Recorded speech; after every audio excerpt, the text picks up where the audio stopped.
Share the load. Share the load. Share the load. Share the load. Share the load.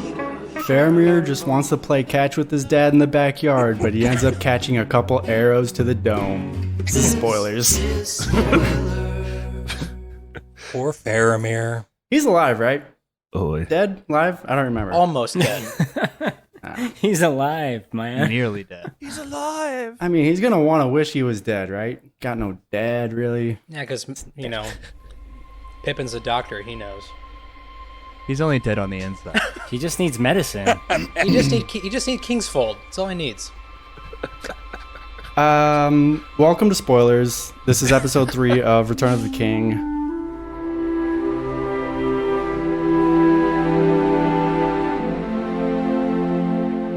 First bullet list. I don't know where we left off last time. I think it was the lighting of the bonfires by Pippin starting that signal. I mean, what else are there? Bonfires on tops of mountains, send signals. And Pippin started that chain reaction. And so we get a cool scene of like all of the fires being lit across like a mountainside. And then it eventually reaches where Aragorn. And where is he at? What town is he in? Eredos? Or Edoras? I think he's in Edoras, so then they make their way to the Dun Harrow or some shit. I don't know. The towns in Rohan are like kind of confusing. Like that's part of why it's hard to remember stuff from Lord of the Rings. It's because it's all super confusing names. And they all sound similar. Thought they left Rohan, the city, to go to Dun Harrow. Let's all rendezvous at the ghost cave. It seems like Yeah, so Aragorn gets a text and is like, hey, we need help, bro. And he's like, BRB, let me go get my pals. And so he goes to Theoden and is like, are we doing this or not? And Stevie, what does he say? Oh, yeah. Theoden, who's been... yeah, baby. Yeah, baby, let's go. I'm glad this is put in a way that Gen Z will be able to understand. Theoden's been very anti-Gondor for a while. He's still very butthurt about the Westfold. But all it takes is a few bonfires, and he's ready to go. So, if I remember correctly, Gondor calls for aid, and I think Theoden takes a deep breath, and he goes, and we will answer. And people get jacked. The beacons are in the city! The beacons are lit!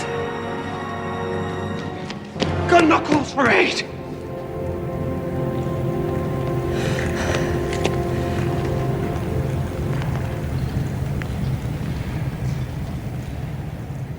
And Rohan will answer. Muster the Rohirrim!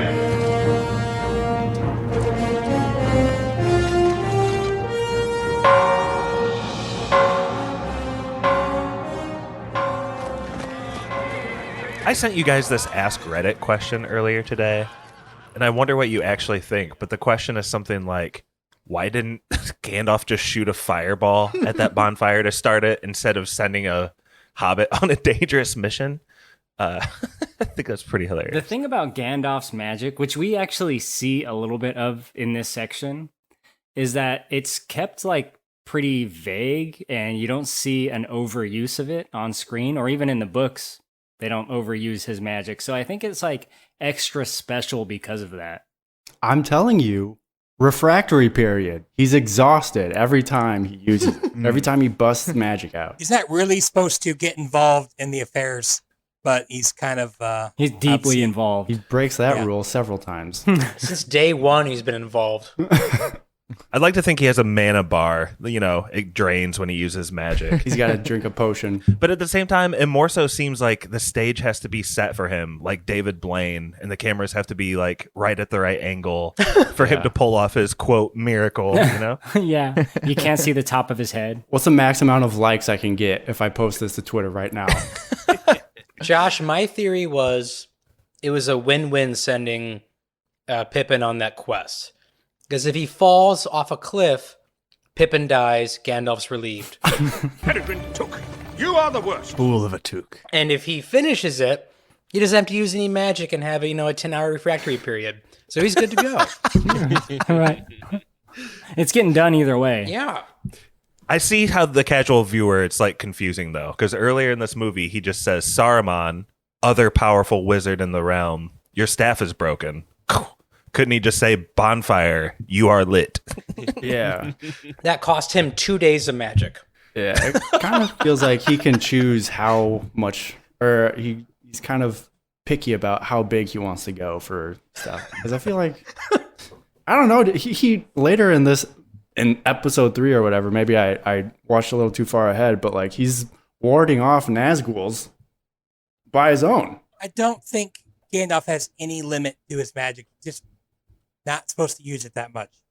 Because I don't think he runs out. Just save a lot of people some trouble, Gandalf, and go take this goddamn ring yourself to the mountain. Very You're quickly. saying he has no refractory period, Brett? I don't believe so, no. That's impressive. Brett stands up. Super impressive not to have any refractory period whatsoever. You can just go all night. A lot of testosterone in Gandalf.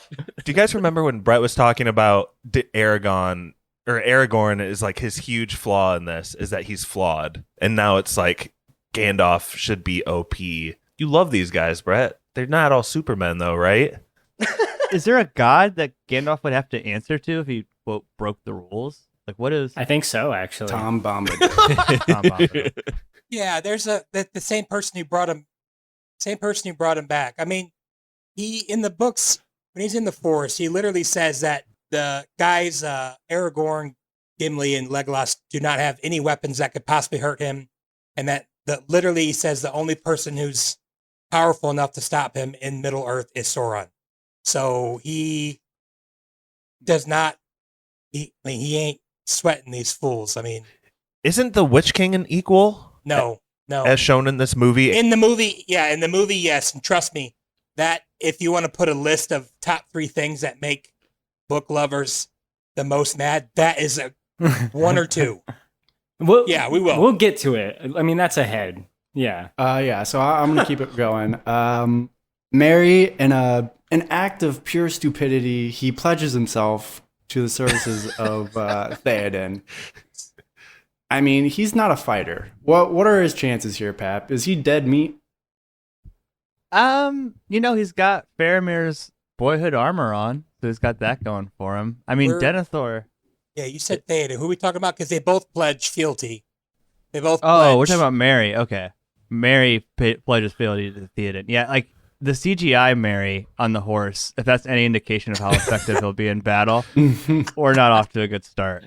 Also, I don't feel bad getting those two scenes confused because they feel very similar. Very similar. Right next to each other, which is a little, not bad, but it's like these hobbits need a reason to care about the people or get involved in the battle or stay in the story. So, I mean, but like, yeah, he can barely ride a horse and it looks terrible when he's doing it. So I don't know exactly how helpful he's going to be out there. It was supposed to rhyme, Pap. It's poetry. It makes sense with their character. Like, they're all codependent. At first, they all have the Shire, and that's their like full identity. And then they have like each other, and they're best friends, and they do all these things. And now they're all solo. So it's like, have you guys ever had like a friend that like, as soon as they break up with a girlfriend, they just like smash right into like another serious relationship? Just like, yeah, me. It kind of reminds me of that. The Hobbit's just ready to overcommit to. Oh, sorry, Corey. Sorry, buddy. They're ready to kiss the ring instantly. It's pretty much the only way these guys are gonna like stay in the movies, I guess. It's like if they don't pledge themselves and serve themselves as like lambs to the slaughter, then they're not really needed anymore. So I guess it's like, we'll keep them around for some scenes and maybe they'll pull something off, I guess. I don't know. Maybe we'll go light a bonfire and signal the west. The westful. After that, the Rangers retreat and are saved by Gandalf. This is when Faramir tries to go. His dad sends him on a death march to retake a city just been overrun by orcs, and they get. Well, no, this is not it. It's two-part. You're leaving back again. Yeah, they leave. They lose the city, and then they're getting slaughtered, and they decide to ride back, and then they're just get kicked off. Can I offer a critique here due to Mikey's confusion? I think like, what is that little city called on the outcrop, Brett? Osgiliath. Osgiliath? There you go, Osgiliath.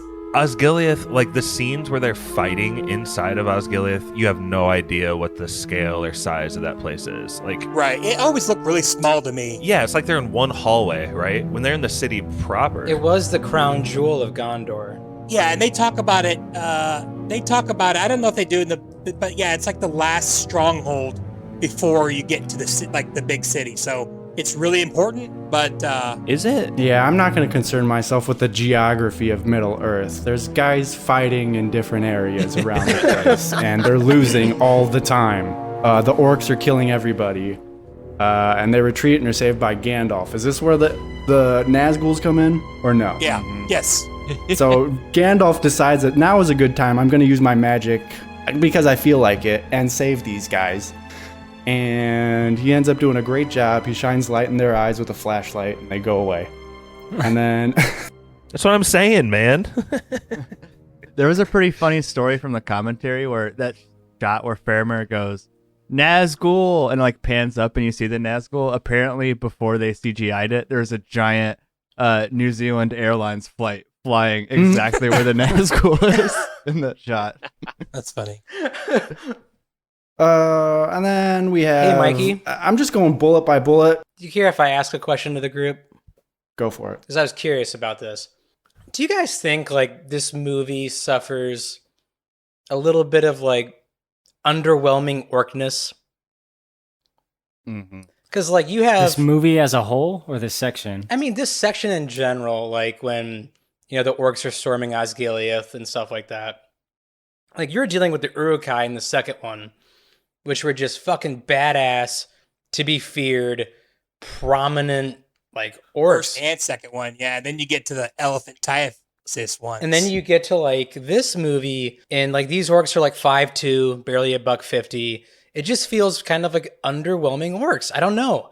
It just doesn't feel very There's imposing. a lot of to small me. ones destroying There's literally a guys. scene where this orc that, like, you're right, Steve. He's like 5'2", and he goes up and just bludgeons this massive man. It just feels underwhelming to me. It almost makes me feel like I know that book readers hate the change in the movies, but almost save the Uruk-hai for this movie. Well, the first movie had Lurtz, right? Yeah. Who's like the LeBron James of orcs, and he was awesome to watch. Yeah. And then the second movie had When Are We Gonna Get Some Meats, which is like the best scene of orcs. Right. So yeah, I guess I see your point. And what do we got this one? We got a lot of Harvey Weinstein orc. Gothmog? Yep. The hero of the story, if you're Josh. That dude sounds like Dr. Claw. Brad, do you want to explain this convo between Gandalf, Pippin, and Faramir? So after Gandalf saves them by shining his flashlight in their eyes, they get back to the city, and Faramir does like a double take when he looks at Pippin, and Gandalf's like, "You've seen the halfling before," and he's like, "Yes." And then they find out that Sam and Frodo are still alive, at least as a couple days ago. It was just like a moment of hope, and then it's like Faramir immediately gets the orders in front of everybody to like, I mean, he's marching to his death. Yeah, he gets like scolded big time by his dad's like, "You should have brought me the ring." Oh man, that's a good scene. That's a brilliantly acted scene, in my opinion. It is, but Boromir coming in and like the a little much. Unintentionally hilarious. It's so funny. How did that make the final cut? I don't think it did make the final cut. It made the extended cut. Theatrical or the extended cut, and apparently that was shot when they had Boromir, Sean Bean on set, and they were literally just like, "Hey, stand in front of this black tarp and smile and walk towards the camera." And they're like, okay, they didn't know like what Return of the King would be or when they would use that for, and they just kind of like plugged it in here, and it shows. To be fair, though, it does. It really hits the nail. I mean, it digs the nail and knife deep, even deeper into Faramir's back. Like it does. Do that. Denethor is acting so off his ball as well right now. If he was looking into the distance like that, you would know exactly like what was going on. This is terrible. It does. Yeah, no, I'm not saying it's. I'm glad it didn't make the cut. I'm just saying it just adds on to me. Brett, the extended editions are the ultimate cut. What do you mean? This is it. I just wish they could have had like Boromir there. You know what I mean? Like even just standing there would have been so much better than the weird like silhouette. It almost looks like an 80s family portrait where he's like standing behind in his own little frame. It's so weird. The crowd starts clapping when he walks into frame. What if there's a soldier in the background who looked a lot like Boromir and they kind of blurred his face or something? That could have been cool. My favorite part is when Denethor like slips on a banana peel. Like Denethor needs to go in the concussion protocol. He fell. I do think the best part of the scene, though, is when he's like, Boromir would have brought me the ring. And I think Faramir, who rarely ever talks back, is like, no, he would have taken the ring and basically saying he would have gotten really bad and really powerful and he would have come and tried to kill everybody in this town. So, well, and not to jump too far ahead, but like this is why I don't feel bad getting the two hobbits confused. Their stories are basically like poetry. They rhymes of each other. They insert this whole extra scene of Pippin bonding with Faramir, giving him the armor, and Merry bonding with Éowyn when she's like helping him sharpening a sword or whatever. It's like this scene only exists to like establish the relationship between those like two sets of characters, but it does work. Like I'm glad it's there in both cases. Do you think it's kind of racist that there was no sexual tension between the Hobbit and Éowyn? Like, Thank you. Why doesn't the Hobbit get to have a little bit of, nookie time? I mean, he hasn't seen a woman in years. Mikey on the soundboard and hosting tonight. Ain't counting us down. Double duty. Josh, first of all, the physics, it wouldn't work. Who's in charge there? He would clearly be a sub to Éowyn. I think the physics could be incredible. I want to see some Hobbit human porn. I'm searching X Hamster right now, seriously. Actually, in the books, they're like literally the two tallest hobbits ever because they were drinking all the Ent draft, so they're like way taller than any other hobbit. Do they pull in the Shire?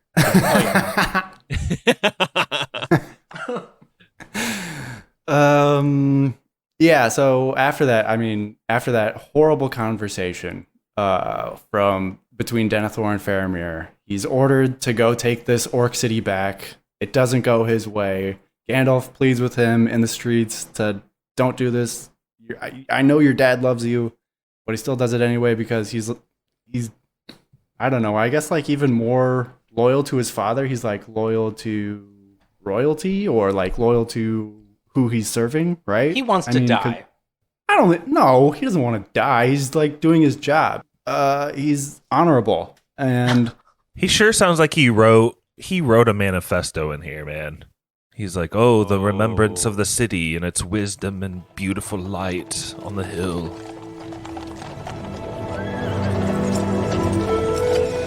Faramir! Faramir!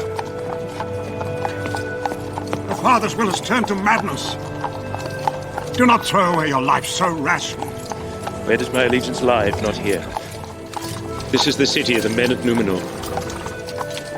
I will gladly give my life to defend her beauty, her memory, her wisdom.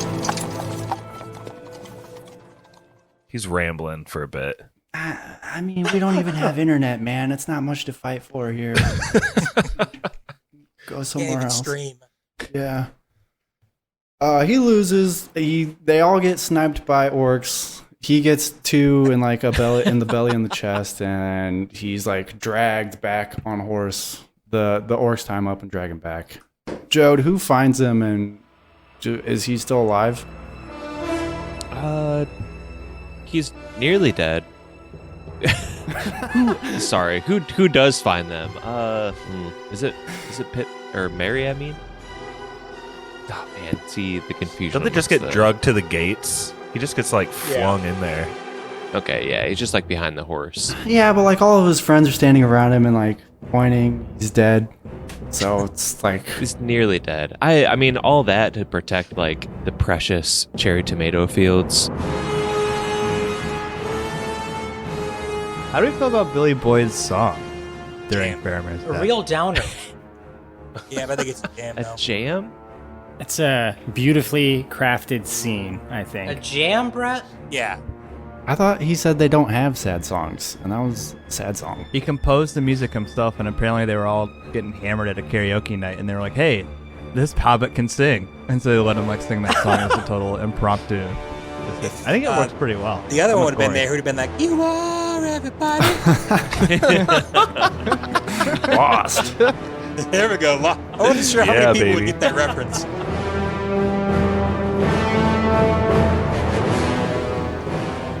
Home is behind, the world ahead, and there are many paths to tread through shadow to the edge of night, until the stars are all alight. Mist and shadow, cloud and shade.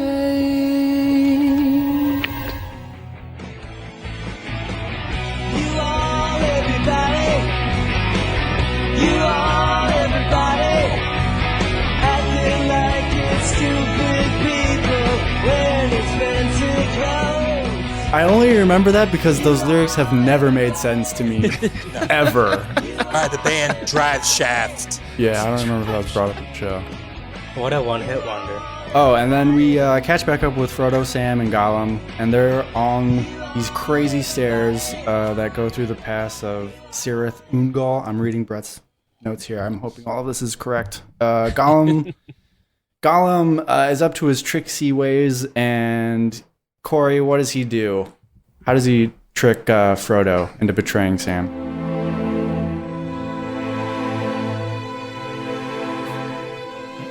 Well, Gollum is he's creating some adversity between the two biggest BFFs on Middle Earth, Frodo and Sam.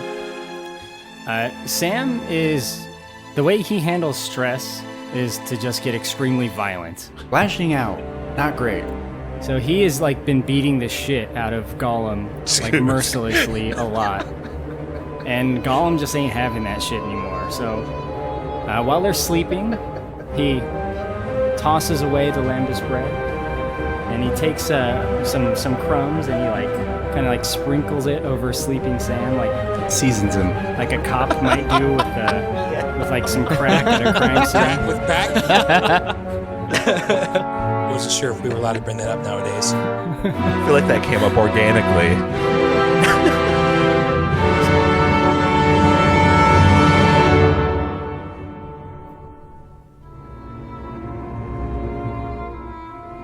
I was trying to pay more attention to how many crumbs Sam had on his cloak this scene, and he has it at first, and then there's a lot of action with no crumbs, and then they like cut back, and he's got a slice of bread on his fucking shoulder. What the hell is going on here? Yeah, they crumb and go, you could say. I don't like the overall treatment of the crumbs and the discarded lambus bread. Like, you need to savor that stuff. It has a bunch of calories in those crumbs.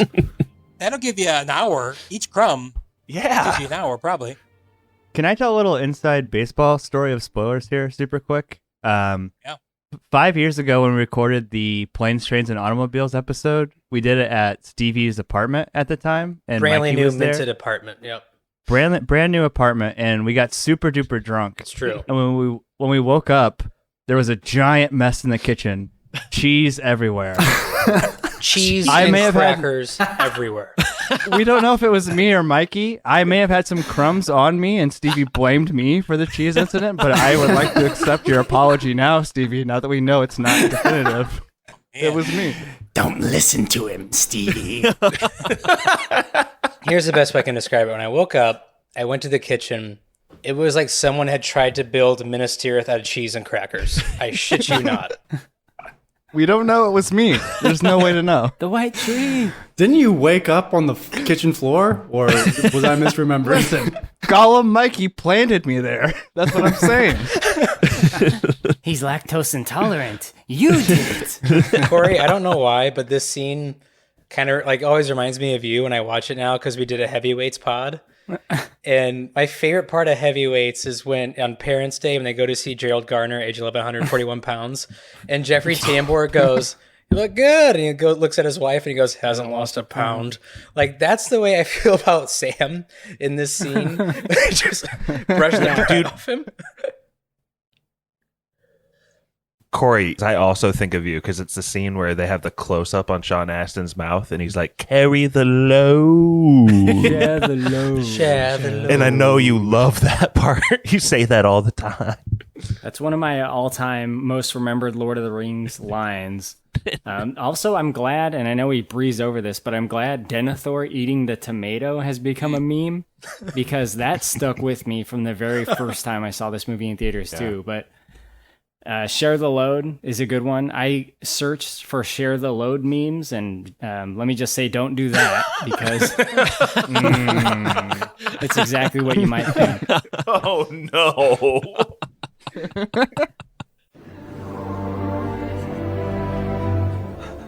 I could help a bit. I could carry it for a while. Carry it for a while. I could carry it. I could carry it. Share the load. Share the load. The load. Oh boy. Come on, Brett. Too far. Edit. Why do they sleep so close to the edge? Like, there's plenty of room farther away from that ledge, my friend. Calling this like stairs is being pretty generous. It's just like a vertical cliff face. Gollum, no problem. He's like, just be careful, guys. I tied your shoelaces together while you're climbing up here. Does this remind you guys of Free Solo or Higher, though? Definitely higher. Or Cliffhanger? Absolutely not. No. Anything else happen here? I mean, Frodo just kind of like tells Sam to, hey, just go back to the Shire, which is like, what? Am I going to pick up an Uber here? What do you want me to do? It's like, I'm closer to the fucking Mordor than I am to the Shire. I'm going with you. All right, I'll just whistle the eagles and fly home then. Yeah. So, Brett, I mean, maybe you would be most appropriate to speak to this, but this is one of those huge book changes. It's what Lindsay Ellis would call forced Peege conflict, which there's a lot of in Return of the King specifically. Peege. But Frodo and Sam, they stick together. Yeah, there's nothing like this. Like I think I said the last Two Towers when, like, I think in the book, Sam catches Gollum, like, very early scheming, and then they pretty much just watch him like crazy the rest of the time. I mean, they get a little weird later on with the ring. Sam gets the ring, but no, yeah, this is all manufactured. And again, I feel like I need to reiterate, I love the movies like a billion times more than the books. I don't want it to come off like I'm the other way around. So Harry Potter, I'm the other way around. But for this, yeah, definitely movies. What? Peege? Peege? Peter Jackson? Oh, okay. Sorry. Oh, is that what we're calling him now? Peege? Have we always been calling him that? No. Oh, okay. What up, Peege? Sup, Peege? This is like this part is like the darkest hour moment for Sam, though. He's told to go home by Frodo. I mean, he is devastated. Have you guys ever like been on a road trip or driving with someone and just like kicked them out of the car? Like, yeah, I was in Stevie's apartment. I spilled cheese everywhere. I had to leave. No, it's not what happened. Pappy spilled cheese and crackers everywhere and left without telling Supposedly. I don't think so, Josh. On a road trip? No, that seems insane. Like, what is that person supposed to do? What is Sam supposed to do, though? For real? Like, at this point, I would just join up with freaking Sauron. I mean, he's right there. There's an empty tower right there he could sneak into and live a long life there. The thing of it is, all of Gollum's schemes like kind of make sense in this moment, makes sense, except for the fact that he predicted that Sam would ask for the ring. How on earth did Gollum know that he would ask to carry the load? Share the load. Sam is such a simp. He's like, I'm going to do anything to help my bro out. I mean, didn't he kind of take it from him in the second one. At the Talking end. about in the movie? Yeah. No, not that I remember. No. Just in the. I think It's it's a pretty one of those good things where guess. he can say it, and if it happens, It was and he lucky. predicted it, and if it doesn't, Frodo will just forget and like, oh, that's crazy Gollum shit. It's like a Alex Jones. Alex Jones this. Trump bullshit.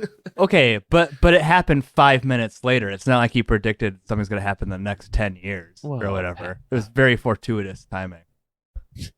In 10 years, he will ask for the precious.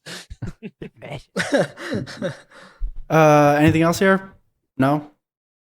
It was shot on a squash court, which is interesting. Apparently, they shot this during the Fellowship filming, and it was raining. So, like, hey, Sam and Frodo, pretend like you're at the end of the movie now, and they built this little stage in a squash court wherever they were filming Fellowship, which would be pretty tough if you're an actor. It'd be like, okay, now you're at the end of the journey, which might explain why Samwise Gamgee hasn't lost a pound. Hasn't lost a pound. The more I hear about the production of this movie, the more it sounds just like college kids running around doing shit on the sidewalk and then like quickly leaving before the cops show up. This movie is a miracle. This movie is an absolute miracle. There was one day I was watching an interview with the executive producer. Peter Jackson had 8 sets set up in a parking lot with all the actors running around on different sets and shooting. So it's a miracle this movie got made. That's so crazy. Why not just run a warehouse or something? And I don't know. It seems so bizarre to just have it all out in the open like that. And I don't know. Like, Wasn't there exposed to some the elements? trivia? Yeah. Wasn't there some trivia about how they bought the biggest warehouse in New Zealand and shot a bunch of this in it? I mean, they bought everything. Gondor's Palace is filmed in that. Yeah. Jeez. Interesting. We get a cool scene of the Witch King, and he's just kind of like giving orders and like get the troops ready. We're gonna attack Gondor, and the scene of the guys at Gondor getting ready. We got Pippin and Faramir are talking about childhood and Boromir, and Faramir still cannot stop talking and praising his brother Boromir. This is where he gets his. This is where Pippin gets Boromir's armor, right? Yeah. Yeah. So that's a nice story, Brett. How much longer can we hold on to the image of Boromir in our head before we're just like, this guy was all right. He was not the greatest. He's just fine. He died early, okay? Or is he really that awesome of a guy? I don't know. I hate being this, like, I just remember thinking when I actually, the second time I listened to the book a couple years ago, Faramir is like literally the coolest, most awesome dude like in the entire book. He's like amazing. Got a backwards hat, Skateboard, sunglasses, a wallet chain. Turns his chair around when he sits down. He's got Jinko. He invented Jinkos. Like, he was wearing Boromir's jeans. That's why they were so big. But yeah, I don't know. They want us to remember because it kind of fits in with Denethor kind of losing it later on. I mean, yeah. But again, they're Denethor is all losing it extras. all the fucking time. Oh, yeah. Denethor is a fucking mess, man. Like, he needs therapy. Basically evil the whole time, right? Right? In Yeah. the movie? Yeah. Pretty much. See, he kind of like gets there in the book. He uses the magic orb. He ponders it for a while, and then like he starts to like go crazy from it. Sauron like gets in his head and starts making him make some bad decisions. But he's kind of like relatively cool before that. In this movie, he's just like constantly scowling. Like picture Denethor in your head. There's a scowl, right? He's scowling. And a bad hairline. Yeah. With tomato juice all over his face. They should have gotten him into the previous movie. Just like Theoden is in this movie in large part. Seems like Denethor should have some sort of crossover to allow him to have an arc. Is there like a production story around this, Stevie? Is this guy only available for like 2 days on set? So he's just sitting on a chair like going nuts for the full 2 days? Like what happened here? There you go.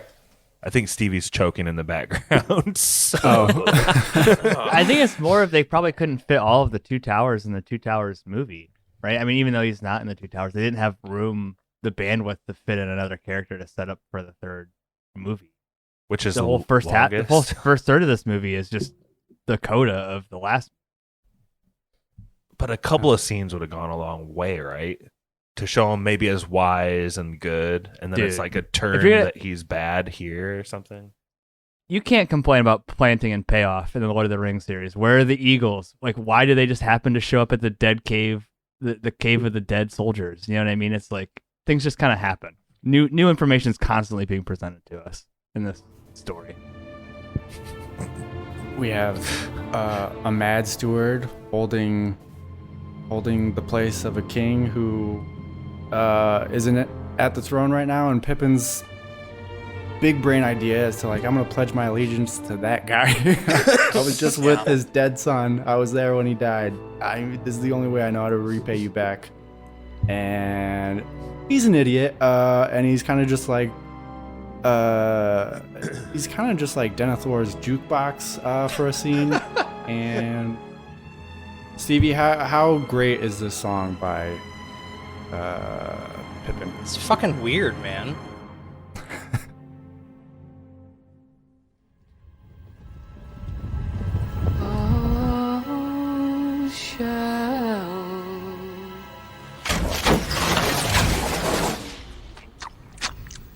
You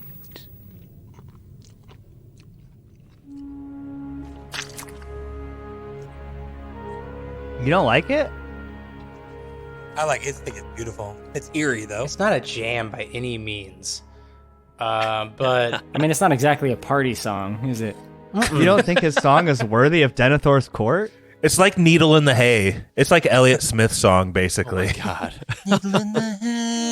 Stevie wants like Lil Jon or nothing. Like, dude, something. Give me a beat. Get some T-Pain in He there. wants Super Massive Black Hole by Muse or something. All I do is win. I mean, that would have been something. Meek Mill. Meek Mill for sure. Meek Mill would have crushed it in there. But it's an eerie song for some eerie that's happening because Faramir, I believe, is just committing suicide at this point.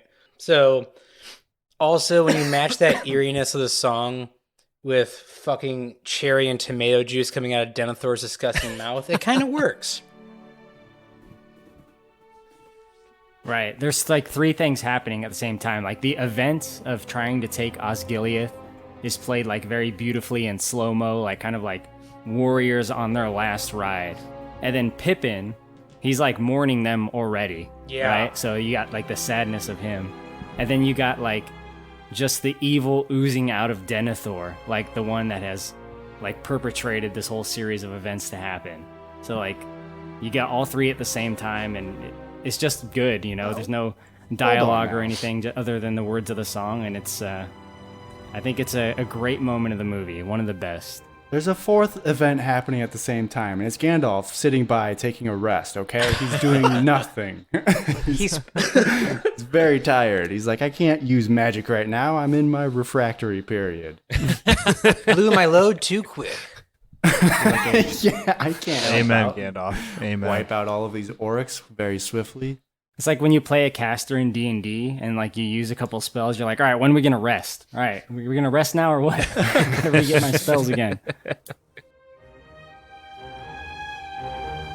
I guess we're at Dunharrow now. Theoden and Aragorn are discussing reinforcements. They got nobody. They're expecting...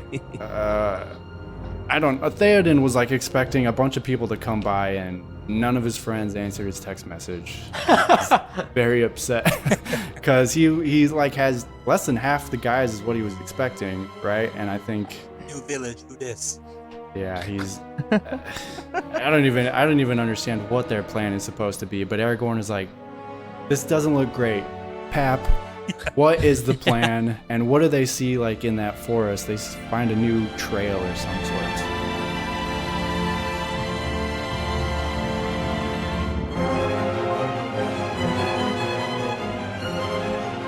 Yeah, like I mentioned earlier, it's very fortuitous that they happen to set the rendezvous point where they can spawn a bunch of new allies. Just very frequent, or very conveniently right there. Spawn point. Yeah.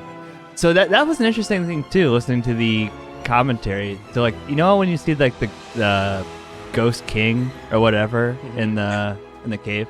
Apparently, that's like looks significantly way different than it looked in the theatrical cut. Like I guess in the theatrical cut, you can barely see the ghost, and they really enhanced them for this extended edition, which is interesting. But I guess the plan is to have Aragorn return as the king, basically, which is all summoned in by Elrond showing up and telling him, hey, here's your sword. You got to do what you got to do. But like, this seems like one of the biggest contrivances of the story, right? Like, It is. Is this how it is in the books, that they just happen to show up where this cave of evil, quote, evil people are eternally damned to be?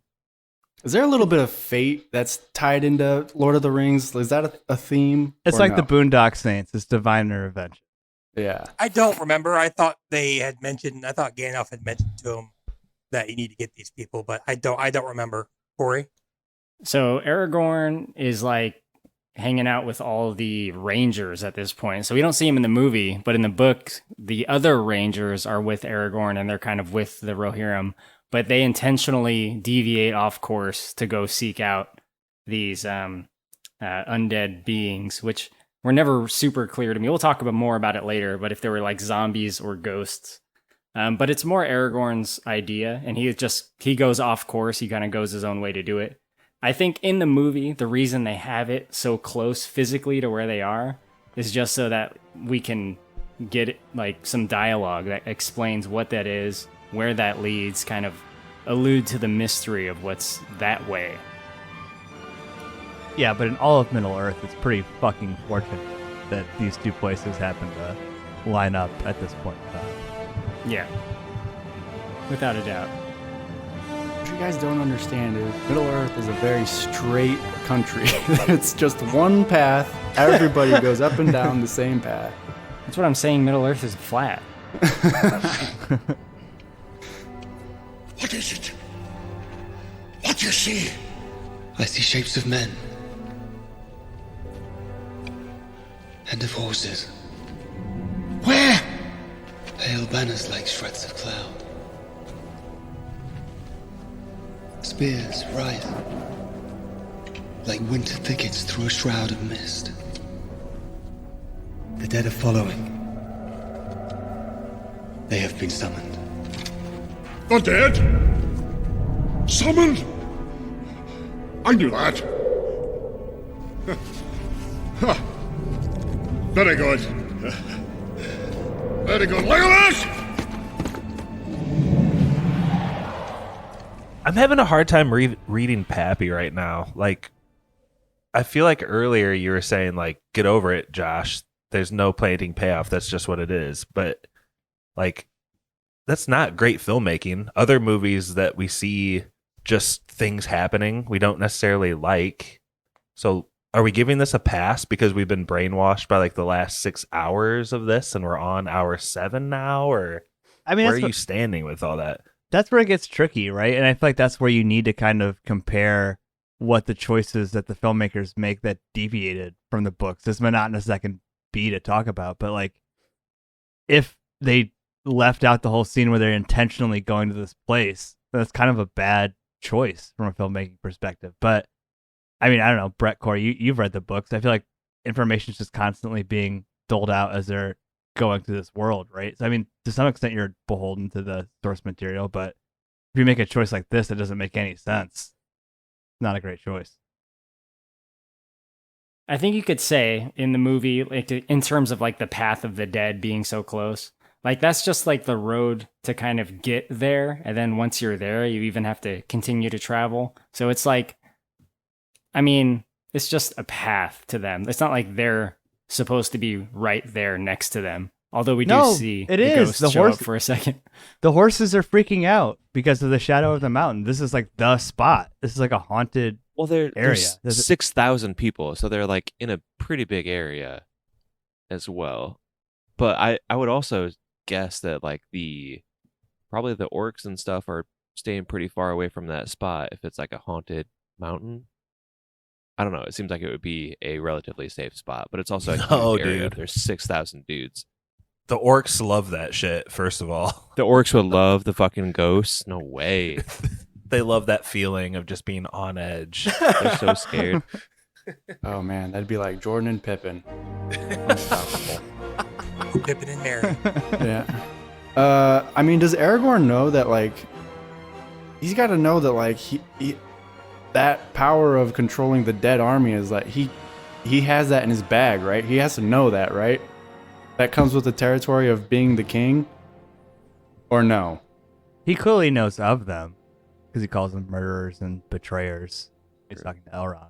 But, like, when he gets to the king, he's like, hey, I'm the king. I am in charge of you guys. Where does he pull that out? Like, does he know? Is he leading people down this path or knowingly? Just like, this is my last chance. I got to get this plan off or else we're fucked. I don't know. Yeah, he knows they'll fulfill their oaths through him. He's aware. But even in the movie, they say, he's like, I don't want to do that. And they're like, if there's any chance that we can get them, you have to. So I think kind of you said it, Mikey. They're doomed if they don't get them. So it's kind of like, you got to try. Yeah. And Brett, isn't Aragorn like 90 years old literally in this? I think he says that it's in the last movie. I think he's about 80 or something. Yeah. So look at Aragorn. He's like super old. He knows life kind of sucks. Like, it's not great to live forever. And these green dudes have been living a long time. Right, and they don't want to. Yeah. Yeah, I like how he's able to put together this like living hell sort of thing. Because he's had some cold nights. Also, can I just say shout out to Brett one more time for doing the timestamps, because this whole conversation is just marked by, that's a scary looking road. my favorite note I took was right before that. A noon timestamp. Aragorn gives Theoden a noon timestamp. That made me laugh when I put that down. Yeah, he said they had to leave at midday. Yeah. It's a scary looking road. Yeah, that's my note. Guys, I was getting real tired of doing this. You're like Peter Jackson towards the end, just collapsing as you're. I was an hour and a half in, and I had 2.5 hours left. I was ready to move on.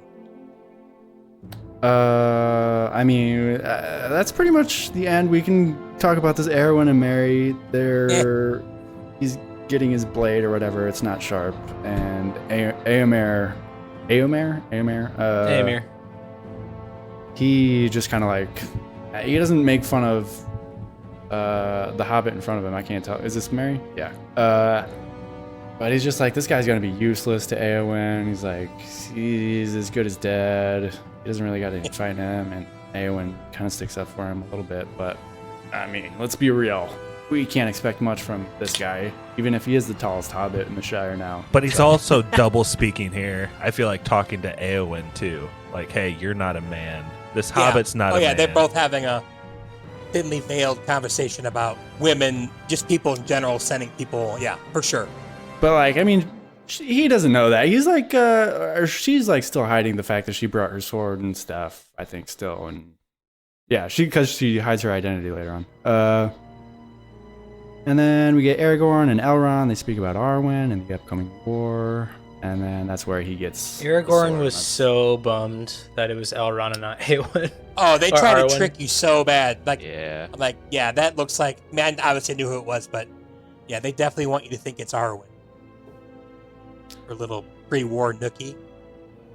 Conjugal visit. Yeah, he's like, I've been turning down this clingy blonde chick for the past year, and you're in my tent. Blingy blonde chick. Are you talking about Éowyn, or are you talking about Legolas? Both. Hey now. The one who makes bad soup. But yeah. You guys got any last thoughts? Is bad soup a euphemism for bad sex? Did we ever cover this ground? I don't think we did, and I don't think it is. I think it's just bad soup. That makes so much more sense. Like, No, I think you're right, Josh. Just let it be I think- soup. this is like the red car. This is like the red scarf from Taylor Swift's "All Too Well." Mhm. If you've seen that episode of or heard that episode of spoilers. Aragorn's way older than her. He took advantage of her, and then, Yeah. like Jake Gyllenhaal, he had a way cooler career. after Wait, her. who'd Aragorn take advantage of? Éowyn's feet. Éowyn, and the soup is a euphemism. Wait, but it's her soup. Yeah, but you could say the same about Arwen taking advantage of Aragorn, right? Ooh. She's a cougar. Whose soup is whom's?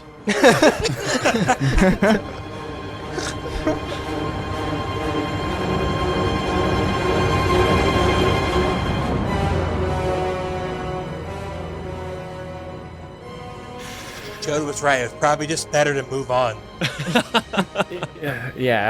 We're not making any sense with these soup comparisons. So that's the end of my chapter. If you guys have any... No. Okay. Josh, you got the trivia? Man, that was quick. And a score update? Yeah, quick, 47 minutes. I don't understand. Oh, and Brett. a score update. Corey gets to A- a point. Right. We should There's talk a about rumor this on pod. There's a rumor that Corey gets to minus a Can point. you explain?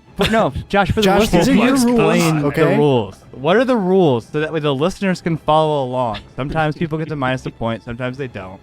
What are the rules so we all know? Let's start from the very beginning. And then We're gonna play find them. We're going to play trivia during this Return of the King review, and No, whoever but wins. when do you get to minus a point?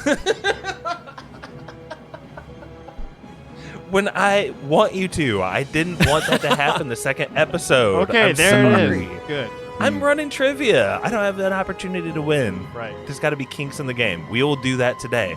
But listen, it's not who wins the individual trivia. It's who is the ring bearer when that episode's trivia ends. And right now, Stevie, you have a commanding lead with 9. Brett, you have 6. Corey, 5. Jordan, 4. Mikey, 3.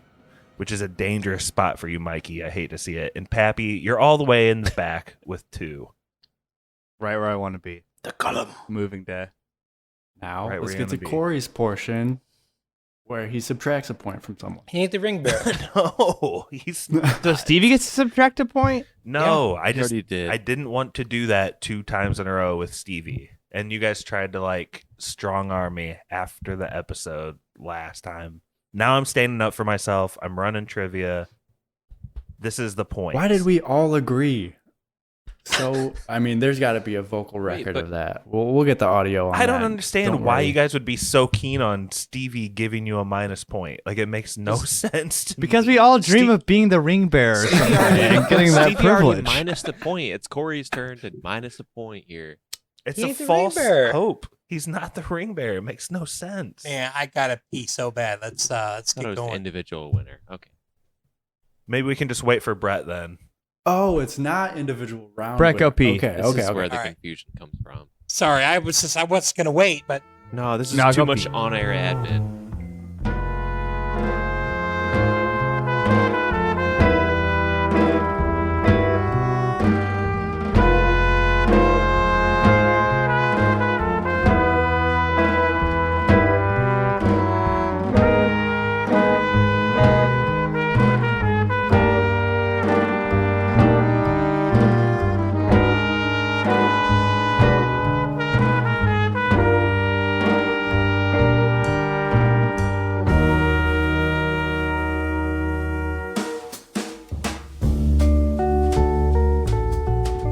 Josh, I thought the individual round winner got the minus a point. Sorry. Yeah, that's what I thought. Okay. That's the way we've been doing it for 3 years now. I don't 3 think that's true. years. That's not true. I lied. I didn't even do that in Two Towers. I don't even think the Two Towers had that rule. I brought it back. And I didn't want to bring it back full force, so I paced it so it'd be every other episode, so just shut the fuck up about it. Jeez. Josh, remember this when I have trivia next. Pappy is digging so deep into No, this. I think also to lift the curtain, we decided to do 1 episode a night, which is why we're close to 50 minutes on this, and we're not rushing it. I like it. This was a I good think choice. this is what the fans want. Do they want shorter episodes? No. I hope It's not. Return of the King. I mean, Gotta be long. Last week was late. wasn't the other episode like an hour long? Yes. And by fans, I mean me when I listen back to this. What's the problem? I want it to be long. While we wait for Brett, it is pretty cool that we've done this 3 years in a row. Hell right? yeah. What a good accomplishment. We stuck with it. Good for us. Everybody doubted us. How many other things have you done 3 years in a row? I've never done anything for 3 consecutive years in my life. So I'm back. Sorry. Thank you. Rode out this pandemic 3 years in a row. true. That's Perfect. yeah. All right. I have a feeling none of this will be cut. This is great shit. We are at trivia. Pappy, you have the least amount of points. You're Gollum. Can you give us a quick Gollum voice? Give us something.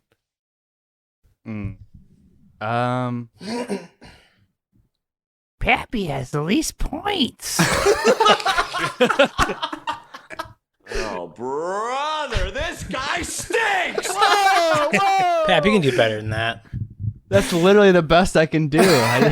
That's literally the best I can do. I read the score update earlier. Pappy, you're going to go first because it's an Good. advantage for you. Stevie, you will be... Or sorry, opposite. Stevie, you will go first. Least advantage. Even better. Pappy, you have the most advantage. God damn it. In Mikey's time-stamped section, we do see the Witch King having a little chat with Gothmog. It's this whole thing where Witch King is like, slay them all. And he's like, what of the wizard, etc., etc. What do we know of the Witch King? He was born as a numenarium and then later became a ringwraith. His hair color is described as gleaming. For weapons, he uses a Morgul knife, a big black mace, and he can like breathe this poisonous black breath. Probably just has like gingivitis. Probably. He's got COVID. Gingivitis. He's got Delta. Anyway, he was born in the Second Age, but how old was this fairly dank J.R.R. Tolkien character when he died? And boys, we're gonna go to the nearest 100. Stevie, you're up first. So from when he was born to when he was dead? How old was he when he died? You can only guess in 100-year increments. Yes, right? on the wiki it says died, and it's this number with a little plus sign on it. But we're just What's taking the number? that number. What? I am horrified. That's what you're looking I feel for like there, if I'm Corey. way off. I'm gonna lose the ring. Let's go with Queen. Let's go with 3,900. Why is that Queen? They sing a song 39. called 39. Brett. Let's go with 5,800. Corey. Whatever Stevie said plus 1. 4,000. I hate you. Jordan.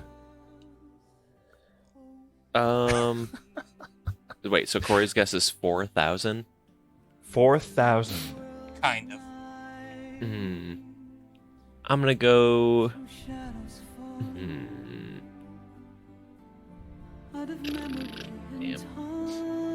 5,200.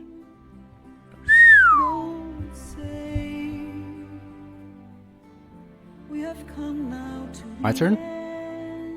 Yes, Mikey, you're up. In my head, the Witch King is equivalent to Jesus Christ. So let's go at even 2,000 years. Cool. And What's the highest guess? Yep, 5,800 is the highest guess, and the lowest is 2,000 by Mikey. Yes. Hey, episode 3 is moving day. I'm gonna go for 5,900. Can somebody give me that sweet Jeopardy sound? Do it again, but as Gollum.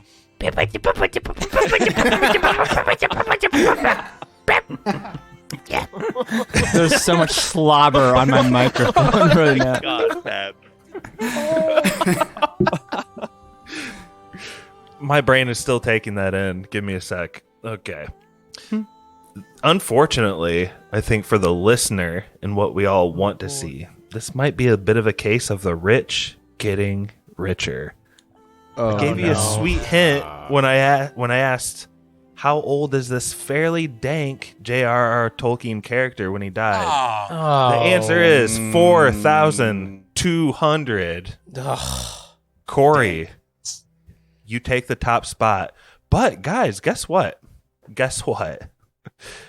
Stevie's still going to be the ring bearer. Let's go. We're going to let Stevie give anyone he wants a -1. Corey. Do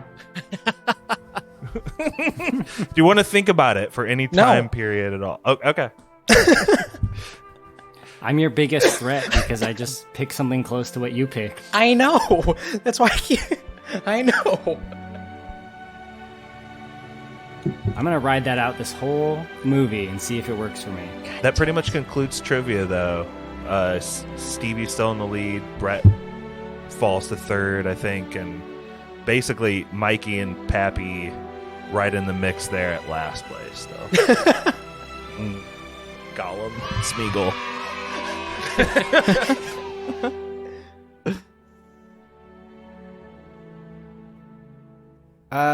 Yeah, I guess we'll just grind through another horrible trivia at the end of next episode, and we'll get even closer to the end of this fucking series. Whoa! No, I love the podcast portion of this. The podcast portion is great, but I've never loved trivia. So thank you for listening, and that was spoilers. I can't believe Josh was giving us clues.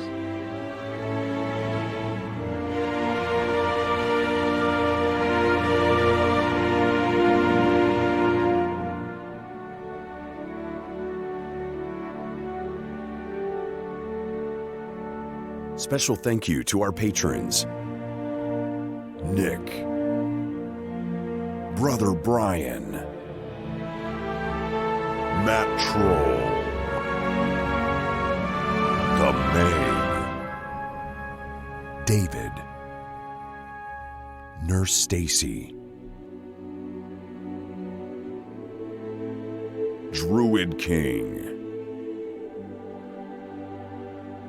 If you'd like to request an episode, hear your name read by Spoiler Man, or even just help us make podcasts, please check us out on patreon.com/spoilerspodcast.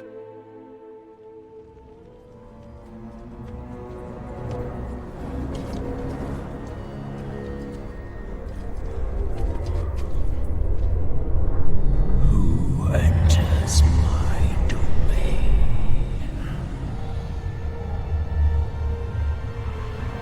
One who will have your allegiance.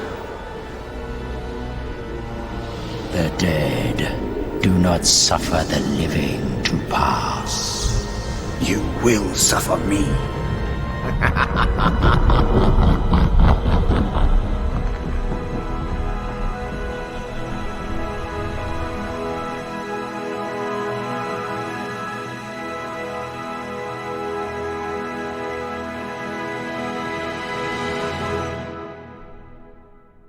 Pappy has the least points.